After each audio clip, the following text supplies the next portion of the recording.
មានលុយមិនមែនសុទ្ធតែមានក្តីសុខ 100% ទេពេលខ្លះវានាំមកនៅការភ័យខ្លាចខ្ញុំនឹងប្រាប់ថាហេតុអ្វីខ្ញុំនិយាយបែបនេះ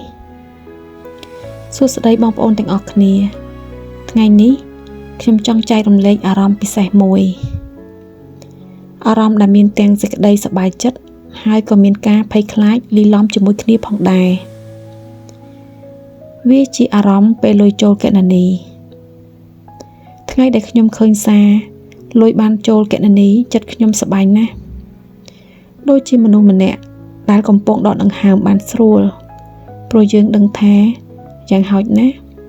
ថ្ងៃនេះយើងអាចដោះស្រាយបញ្ហាខ្លះៗបានអាចទិញអាហារអាចបង់បំណុលអាចចាត់ចែងផ្សេងៗបានវាជាអារម្មណ៍សប្បាយចិត្តសម្រាប់មនុស្សដែលធ្លាប់តែខ្វះលុយយូរមកហើយដូចខ្ញុំតែបន្ទាប់ពីសប្បាយបានមួយផ្លែតអារម្មណ៍មួយទៀតក៏លាយចូលមកនោះគឺការភ័យខ្លាចខ្ញុំចាប់ផ្ដើមគិតថាបើមានគេឆក់ទូរស័ព្ទខ្ញុំបើខ្ញុំជួបគ្រោះថ្នាក់ពេលធ្វើដំណើរបើគេយកទូរស័ព្ទខ្ញុំទៅហើយលុយទាំងអស់ត្រូវបានវេចេញតើខ្ញុំត្រូវគិតយ៉ាងណាពេលខ្ញុំគិតរឿងនេះអារម្មណ៍សប្បាយចិត្តក៏คล้ายជាការប្រុងប្រយ័ត្នសប្តាហ៍ថ្ងៃនេះលុយមិននៅក្នុងកាបូបទៀតទេវាស្ថិតនៅក្នុងទូរស័ព្ទអេបធនាគារ QR scan លុយសន្សំបំណុល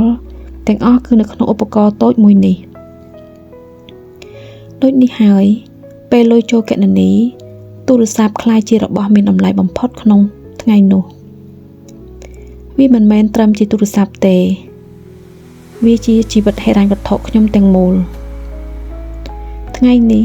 ខ្ញុំរៀនបានថាការមានលុយមិនមែននាំមកតែសេចក្តីសុខទេវាក៏នាំមកនូវការព្រួយបារម្ភផងដែរ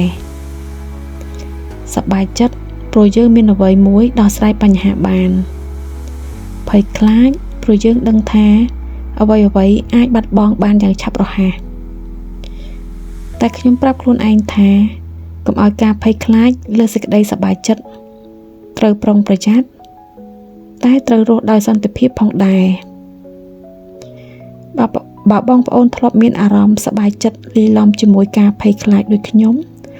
សូមបងប្អូនគិតថាវាជារឿងធម្មតាទេជីវិតអ្នកដែលមិនទាន់មានលុយគ្រប់គ្រាន់តែងតែមានអារម្មណ៍បែបនេះនេះគឺជាសម្លេងនៃបទពិសោធន៍ពិតពី Channel Voice of Experience សូមអរគុណដែលបាន Subscribe Channel របស់ខ្ញុំ